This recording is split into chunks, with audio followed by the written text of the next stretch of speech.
Sunrise Hyderabad को उसी के घर में हराकर आरसीबी ने जीता आईपीएल 2024 का दूसरा मुकाबला। नमस्कार दोस्तों, स्वागत है आपका एक बार फिर हमारे चैनल में।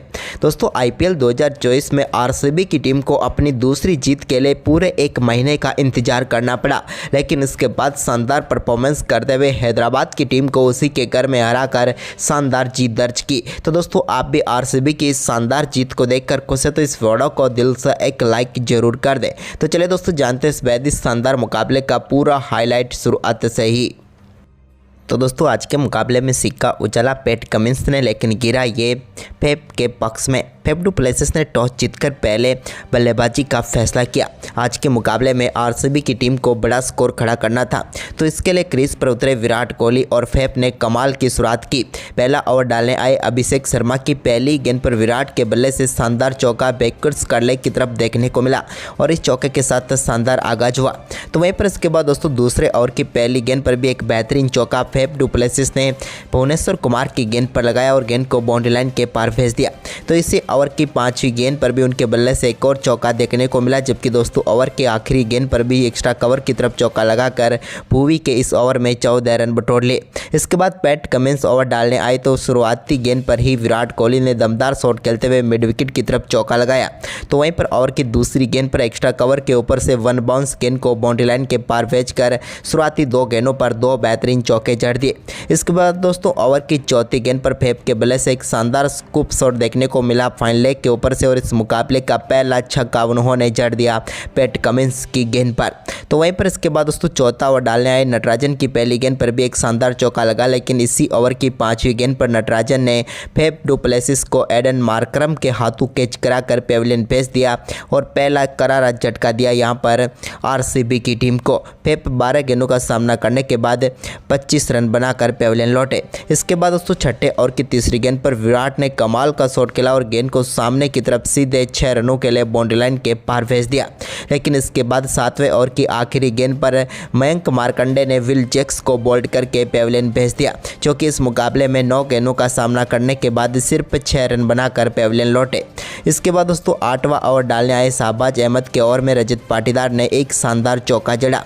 तो वहीं पर इसी ओवर में शानदार तरीके की बल्लेबाजी रही, लेकिन इसके बाद 9वां ओवर डालने आए मयंक मार्कंडे की पहली गेंद पर रजत के बल्ले से एक और शानदार छक्का देखने को मिला। इस बार उन्होंने गेंद को बाउंड्री लाइन के पार भेजा। तो वहीं पर इसके बाद दोस्तों, रजत पाटीदार ने 11वें ओवर की दूसरी गेंद पर एक और शानदार छक्का यहां पर लॉन्ग ऑफ के ऊपर से जड़ा मयंक मार्कंडे की गेंद पर। तो वहीं पर तीसरी गेंद पर भी इस बार लॉन्ग ऑफ की तरफ उन्होंने गेंद को बाउंड्री लाइन के पार भेजकर बैक टू बैक 2 गेंदों पर 2 छक्के जड़े। लेकिन दोस्तों, ओवर की चौथी गेंद पर ओवर मिड विकेट के ऊपर से छक्का जड़कर छक्कों की हैट्रिक पूरी कर डाली रजत ने। तो वहीं पर इसके बाद दोस्तों, ओवर की 5वीं गेंद पर भी एक और शानदार छक्का डीप एक्स्ट्रा कवर के ऊपर से लगाकर लगातार 4 गेंदों पर 4 छक्के इस ओवर में रजत पाटीदार ने जड़े और इस ओवर में 27 रन बटोरे। 24 गेंदों पर 55 रनों की साझेदारी भी पूरी कर डाली। इसके बाद दोस्तों, यहां पर 13वें ओवर की दूसरी गेंद पर सिंगल के साथ ही रजत पाटीदार ने मात्र 19 गेंदों पर ही दमदार बल्लेबाजी करते हुए अपना बेहतरीन अर्धशतक पूरा कर डाला। टीम के लिए एक बार फिर कमाल की पारी रजत पाटीदार ने खेली। लेकिन इसके बाद दोस्तों, 13वें ओवर की चौथी गेंद पर रजत पाटीदार एक और बड़ा शॉट यहां पर खेलना चाहते थे जयदेव उनादकट की गेंद पर, लेकिन इस बार वो अपना कैच सीधे अब्दुल समद के हाथों में थमा बैठे और यहां पर दमदार पारी खेलकर रजत पाटीदार पेविलियन लौटे, जहां पर उन्होंने 20 गेंदों पर 50 रनों की शानदार पारी खेली। इसके बाद दोस्तों, यहां पर विराट कोहली ने 14वें ओवर की पहली गेंद पर शानदार बल्लेबाजी करते हुए अपना अर्धशतक 37 गेंदों पर पूरा कर लिया।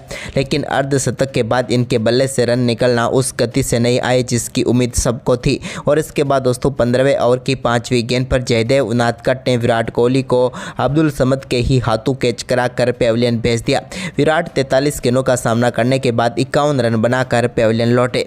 इसके बाद दोस्तों, यहाँ पर कैमरून ग्रीन ने 16वें ओवर की पहली गेंद पर एक शानदार चौका मिड विकेट की तरफ जमाया पैट कमिंस की गेंद पर। तो वहीं पर इसी ओवर की चौथी गेंद पर भी उनके बल्ले से स्क्वायर लेग की तरफ एक और और शानदार चौका देखने को मिला, जबकि ओवर की आखिरी गेंद पर भी उन्होंने चौका जड़कर 3 चौके इस ओवर में जड़े। लेकिन इसके बाद दोस्तों यहाँ पर महिपाल लोमरोड ने भी शानदार बल्लेबाजी करते हुए एक शानदार चौका यहाँ पर जड़ने में वो कामयाब हुए अपर कट के जरिए। लेकिन इसके बाद 17वें ओवर की तीसरी गेंद पर वो एक और बड़ा शॉट खेलना चाहते थे, लेकिन इस बार गेंद सही उनके बल्ले पर आई नहीं और पैट कमिंस ने शानदार कैच पकड़ा और 4 गेंदों पर 7 रन बनाकर महिपाल लोमरोड पेविलियन लौटे। तो वहीं पर इसके बाद दोस्तों 17वें ओवर में एक शानदार चौका कार्तिक के बल्ले से भी देखने को मिला। तो वहीं पर इसके बाद 19वां ओवर डालने आए पैट कमिंस के ओवर में शानदार बल्लेबाजी करते हुए कैमरून ग्रीन ने उनकी दूसरी गेंद पर एक शानदार चौका एक्स्ट्रा कवर के ऊपर से जड़ दिया। तो वहीं पर इसी ओवर में दिनेश कार्तिक भी शानदार बल्लेबाजी करते हुए मिडॉन की तरफ एक शानदार चौका लगाने में कामयाब हुए।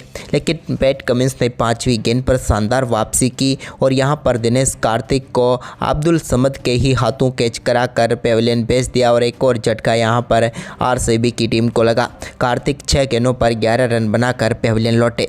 तो वहीं पर इसके बाद दोस्तों 20वें ओवर की पहली गेंद पर स्वप्निल सिंह के बल्ले से शानदार छक्का मिड विकेट के ऊपर से देखने को मिला। तो वहीं पर इसके बाद दूसरी गेंद पर उन्होंने एक और शानदार चौका लगाया। तो वहीं पर इसके बाद दोस्तों आखिरी गेंद पर स्वप्निल सिंह भी बड़ा शॉट खेलना चाहते थे, लेकिन यहाँ पर वो अपना कैच अभिषेक शर्मा को थमा बैठे और यहाँ पर टीम 20 ओवर में 206 रनों तक पहुंच पाई और 207 रनों का विशाल लक्ष्य यहां पर सनराइज हैदराबाद की टीम के सामने रखा। वहीं पर दोस्तों इस लक्ष्य का पीछा करने उतरी सनराइज हैदराबाद की तरफ से ट्रेविस हेड और अभिषेक शर्मा पारी की शुरुआत करने उतरे, लेकिन पहले ओवर की आखिरी गेंद पर विल जैक्स ने ट्रेविस हेड को कर्ण शर्मा के हाथों कैच कराकर पहला झटका दिया यहाँ पर सनराइज हैदराबाद की टीम को। और ट्रेविस हेड जो कि काफ़ी शानदार फॉर्म में थे, लेकिन आज 3 गेंदों पर सिर्फ 1 रन बनाकर चलते बने। इसके बाद दोस्तों यहाँ पर अभिषेक शर्मा ने शानदार बल्लेबाजी जारी रखी और दूसरे ओवर में एक बेहतरीन चौका उनके बल्ले से देखने को मिला मिड विकेट की तरफ। तो वहीं पर इसके बाद तीसरा ओवर डालने आए विल जैक्स की पहली गेंद पर उनके बल्ले से एक्स्ट्रा कवर के ऊपर से एक शानदार चौका देखने को मिला। तो वहीं पर इसी ओवर की दूसरी गेंद पर उन्होंने शानदार शॉट खेला और इस बार गेंद को लॉन्ग ऑन के ऊपर से शानदार तरीके से छक्के के लिए बाउंड्री लाइन के पार भेजा। जबकि दोस्तों ओवर की आखिरी गेंद को बैकफुट से शानदार छक्के के लिए मिड विकेट के ऊपर से बाउंड्री लाइन के पार भेज दिया अभिषेक शर्मा ने।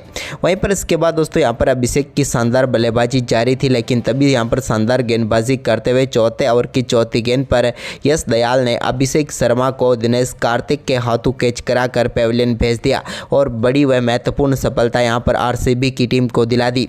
अभिषेक 13 गेंदों पर 31 रन बनाकर पेविलियन लौटे। इसके बाद दोस्तों यहाँ पर एडन मार्करम से बड़ी पारी की उम्मीद थी, तो उन्होंने स्वप्निल सिंह के ओवर में एक बेहतरीन चौका कवर पॉइंट की तरफ लगाया, लेकिन इसी ओवर की दूसरी गेंद पर वो फुल टॉस गेंद को मिस कर बैठे और वो LBW आउट होकर पेविलियन लौटे। और एक और बड़ा झटका यहां पर लग गया सनराइज हैदराबाद की टीम को, क्योंकि फुल टॉस गेंद पर ही आउट होकर पेविलियन लौटे मार्करम, जिन्होंने 8 गेंदों का सामना करने के बाद 7 रन बनाए। वहीं पर इसके बाद दोस्तों स्वप्निल सिंह के इसी ओवर में नीतीश रेड्डी ने तीसरी गेंद जो कि फ्री हिट थी उस पर कमाल का शॉट खेलते हुए एक straight down the ground shot को खेला और छक्का जड़ दिया। तो वहीं पर इसी ओवर की 5वीं गेंद पर हेनरी क्लासन के बल्ले से भी लॉन्ग ऑन के ऊपर से एक और बड़ा शॉट देखने को मिला और एक और छक्का उन्होंने जड़ा। लेकिन ओवर की आखिरी गेंद पर वो फिर से बड़ा शॉट खेलना चाहते थे, लेकिन इस बार गेंद वहीं पर खड़ी हो गई और कैमरून ग्रीन के एक शानदार कैच ने पेविलियन भेज दिया हेनरी क्लासन को भी, जिन्होंने 3 गेंदों का सामना किया और 7 रन बनाकर पेविलियन लौटे। वहीं पर इसके बाद दोस्तों 8वें ओवर की दूसरी गेंद पर नीतीश रेड्डी को भी कर्ण शर्मा ने बोल्ड करके पेविलियन भेज दिया। रेड्डी से भी बड़ी पारी की जरूर उम्मीद थी, लेकिन आज उन्होंने भी निराश किया और 13 गेंदों का सामना करने के बाद 13 रन बनाकर नीतीश रेड्डी पेविलियन लौटे। इसके बाद दोस्तों यहाँ पर 9वां ओवर डालने आए लॉकी फर्ग्यूसन की पहली गेंद पर शानदार छक्का विडोन के ऊपर से देखने को मिला अब्दुल समद के बल्ले से। तो वहीं पर ओवर की चौथी गेंद पर शाहबाज अहमद ने भी एक शानदार चौका फाइन लेग की तरफ जड़ दिया और दोस्तों यहाँ पर 9 ओवर की समाप्ति तक 85 रनों तक पहुँच गई टीम। लेकिन इसके बाद दोस्तों 10वें ओवर की पहली गेंद पर कर्ण शर्मा ने अब्दुल समद को कॉटिन बोल्ड आउट करके पेविलियन भेज दिया और एक और महत्वपूर्ण सफलता आरसीबी की टीम को दिला दी। अब्दुल समद 6 गेंदों पर 10 रन बनाकर पेविलियन लौटे।